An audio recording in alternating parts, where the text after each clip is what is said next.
Hello guys, इस video में हम सरलीकरण मतलब बोर्ड मास के रूल के बारे में देखेंगे। तो हमारे पास अगर इस प्रकार का क्वेश्चन दिया हो जैसे कि यहाँ पे 4+8 भागित 2 -5, तो आप यहाँ पे कंफ्यूज हो जाओगे कि आप पहले यहाँ पे प्लस करोगे कि भागित करोगे कि माइनस। इस तरह के क्वेश्चन सॉल्व करने के लिए एक रूल बनाया गया है जिसे कहते हैं बोर्ड मास। वो रूल क्या है? बोर्ड मास रूल मैं बताता हूँ आपको क्या है वो। बोर्ड मास रूल जैसे कि आप देख सकते हो यहाँ पे बोर्ड मास का फुल फॉर्म क्या होता है पहले देखिए। बी से क्या होता है? ब्रैकेट। ब्रैकेट देख पा रहे होंगे यहाँ पे। ओ से क्या होता है? ऑफ। ऑफ को क्या बोलते हैं? का मतलब गुणा होता है। डी से डिवीजन, इसका मतलब भाग होता है। एंड एम से मल्टीप्लिकेशन, इसका मतलब होता है गुणा। ए से एडिशन, इसका मतलब होता है जोड़। एस से सब्ट्रैक्शन, इसका मतलब होता है घटाव। अब यहाँ से ऑफ का मतलब जानिए, जैसे कि हमको यहाँ पे 9 दिया है और कोष्टक के अंदर में क्या मिला है हमको 3, तो इसका मतलब ये ऑफ वाले से लेते हैं। यहाँ पे इसका मतलब गुणे से हो जाता है। ओके, जैसे कि इसको करेंगे तो गुणे में 18 जाएगा। ओके, ये समझ में आ गया होगा। अब ये वाला हम जो बोर्ड मास का रूल यहाँ पे अप्लाई करेंगे हम ये इस क्वेश्चन पे। तो सबसे पहले यहाँ पे ब्रैकेट तो नहीं है, यहाँ पे ब्रैकेट नहीं है। उसके बाद देखते हैं क्या है, ये इस प्रकार का भी नहीं है कोष्टक वाला, ऑफ का भी नहीं है।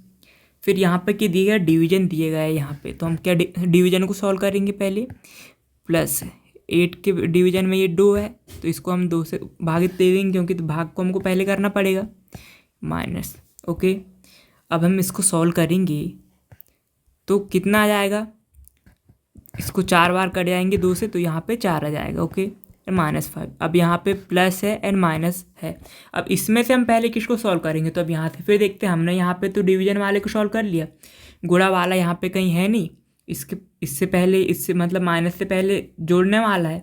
तो अब यहाँ पे हम पहले जोड़ देंगे। 4 + 4 को जोड़ेंगे कितना हो जाएगा? 8 और -5।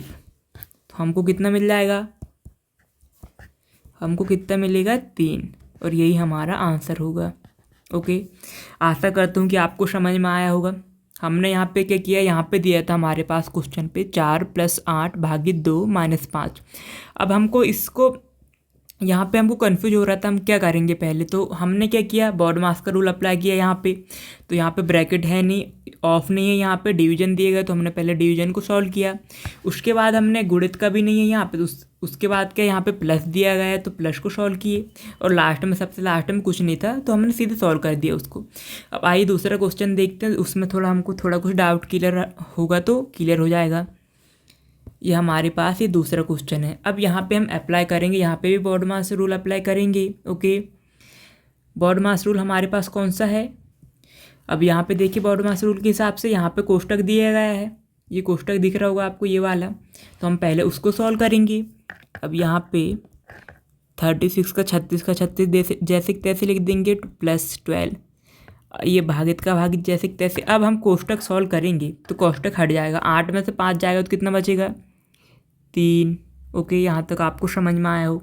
अब हमने कोष्टक सॉल्व कर दिए हैं। ओके, ये इसको सॉल्व कर दिए। अब क्या बचा हमारे पास? सॉरी, यहाँ पे मैंने भागित कर दिया, यहाँ पे प्लस है इसके लिए माफ़ी चाहता हूँ मैं। एंड यहाँ पे अब क्या है, यहाँ पे प्लस है और भागित है। अब भागित प्लस वाले से पहले आ रहा है तो हम पहले भागित वाले को सॉल्व करेंगे। तो 36 का जैसे कि तैसे लिख दिया मैंने प्लस। अब 12 में से हम भाग दे देंगे 3 को, तो कितने बार काटेगा यहाँ से? 3 और ये 4। अब सीधे कितना बचा? 36 बचा +4 बराबर हमको कितना मिल जाएगा? 40। यही हमारा आंसर हो जाएगा। हमने यहाँ पे क्या किया एक बार और बता देता हूँ। सबसे पहले हमको बोर्ड मास के रूल के हिसाब से हमको सबसे पहले ब्रैकेट सॉल्व करना पड़ता है। हमने ब्रैकेट सॉल्व किए। उसके बाद हम यहाँ पे गुणा कुछ नहीं है यहाँ पे। उसके बाद क्या भाग का है तो हमने फिर भाग को सॉल्व किए। उसके बाद हमारे पास फिर गुणा का कुछ नहीं है। फिर उसके बाद हमारे पास क्या जोड़ का, तो हमने जोड़ का सॉल्व किए। ओके, आई होप कि आपको समझ में आया हो। एक और क्वेश्चन देखते हैं। अब हम यहाँ पे बोर्ड मास का रूल अप्लाई करेंगे क्योंकि यहाँ पे थोड़ा सा आपको टफ दिखता होगा लेकिन बहुत ही ईजी है ये क्वेश्चन। ओके, अब यहाँ पे हम पहले कोष्टक, जैसे ये एक बड़ा कोष्टक दिए गया है, इसको मंझला कोष्टक या सर्पाकार कोष्टक बोलते हैं। उसके बाद ये छोटा वाला कोष्टक। अब यहाँ पे कंफ्यूज होने की कोई बात नहीं। इसमें सबसे पहले सॉल्व किसको किया जाता है समझिए। सबसे पहले हमको छोटा कोष्टक सॉल्व करना पड़ता है। उसके बाद ये मंझला कोष्टक या सर्पाकार कोष्टक, एंड लास्ट में ये बड़े वाले कोष्टक को। तो चलिए हम इसको सॉल्व करते हैं। अब हमारे पास 12 का 12 जैसे तैसे लिख दो, प्लस बड़ा कोष्टक का बड़ा कोष्टक ऐसे कर देंगे +16 माइनस सर्पाकार कोष्टक का जैसे तैसे कर देंगे और ये +5 का 5 जैसे तैसे। अब हम छोटा कोष्टक को सॉल्व करेंगे तो कोष्टक हट जाएगा। 12 में से -3 घटाएंगे तो कितना बचेगा हमारे पास, कितना बचेगा 9।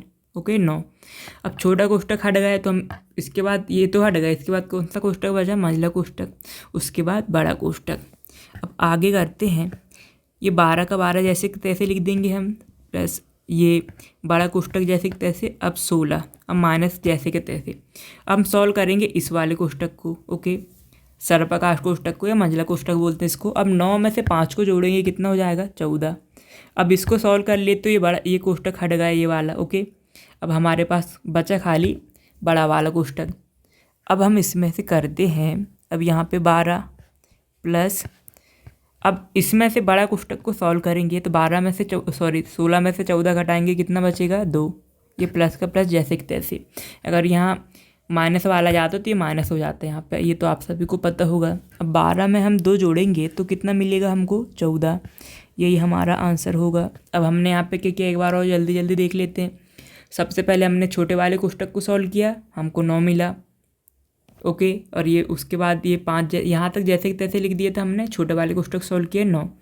फिर हमने 12 जैसे कि तैसे लिख दिया, 16 जैसे कि तैसे लिख दिया। अब सर्पाकार कोष्टक को सॉल्व किया है जिसको मंझला कोष्टक ही बोलते हैं, हमको मिला 14। अब हमने बड़े वाले कोष्टक को सॉल्व किया, हमको मिला 2 और आपस में हम जोड़ दिए इसको, तो हमारा आंसर क्या आ गया 14। आइए एक और क्वेश्चन देखते हैं, ये हमारा वीडियो का लास्ट क्वेश्चन है, इससे समझते हैं थोड़ा अच्छी तरीके से। अब यहाँ पर भी हम बॉडमास का रूल अप्लाई करेंगे, ओके। सबसे पहले हम ये छोटा वाला कोष्टक सॉल्व करेंगे, उसके बाद ये मंझला वाला, एंड सबसे लास्ट में हम करेंगे बड़ा वाला। तो अब हम सॉल्व करते हैं, 5 का 5 जैसे कि तैसे लिख दिया ये वाला, माइनस बड़ा कोष्टक का बड़ा कोष्टक 5 माइनस ये सर्पाकार कोष्टक 5। अब हम सॉल्व करेंगे इसको छोटे वाले कोष्टक को, ये माइनस का जैसे कि तैसे मैंने लिख दिया। 5 में से 5 जाएगा तो कितना बचेगा 0। अब हमने कोष्टक को सॉल्व कर दिया, कोष्टक हट गया। उसके बाद कितना बचा यहाँ पे ये माइनस ये 5, ओके। ये सर्पाकार कोष्टक का जैसे कि तैसे मंझला कोष्टक बोलते हैं जिसको, एंड लास्ट में बड़ा कोष्टक। ये होगा, यहाँ तक आपको समझ में आया हो। अब ये जैसे कि तैसे मैंने 5 को लिखा एंड ये 5 को लिखा मैंने। अब इसको सॉल्व करेंगे हम। अब इसको सॉल्व करेंगे तो आप यहाँ पे कंफ्यूज मत होइएगा, यहाँ पे ये माइनस और ये माइनस करके आप जोड़ ना दीजिएगा। सबसे पहले आपको क्या करना है, ये 5 है, इसमें से इसको घटाएंगे, ओके। तो कितना बचेगा, 5 में से 0 घटाएंगे तो कितना 5 ही बचेगा, ओके। फिर 5 यहाँ पे घटाएंगे तो 0 हट जाएगा, समझ लो। फिर माइनस का 5 घटाएंगे तो यहाँ पे फिर 0 आ जाएगा। तो यहाँ पे कंफ्यूज मत होइएगा आप, ओके। तो यहाँ पे कितना मिल जाएगा 0। तो ये कोष्टक हट गया है क्योंकि इसको हमने सॉल्व कर लिया। अब हमारे पास बचा बड़ा कोष्टक। अब हम यहाँ पे करेंगे 5 माइनस बड़ा कोष्टक को हटा देंगे। यहाँ पे 5 में से 0 को हटाएंगे तो आपको 5 ही मिलेगा, और बड़ा कोष्टक को सॉल्व कर लेंगे तो हमको 5 मिल जाएगा। अरे 5 में से 5 जाएगा तो कितना बचेगा 0। यही हमारा आंसर होगा। आशा करता हूँ कि आपको बहुत अच्छी तरीके से समझ में आया होगा। आपको इसमें इस प्रकार के क्वेश्चन सॉल्व करने में आपको कोई भी डाउट नहीं बचा होगा, आप आसानी से कर पाओगे। आई होप कि वीडियो आपको पसंद आया हो। अगर आप इस चैनल पे फर्स्ट टाइम आए तो वीडियो को लाइक करें एंड चैनल को सब्सक्राइब करना ना भूलें। Thank you so much for watching.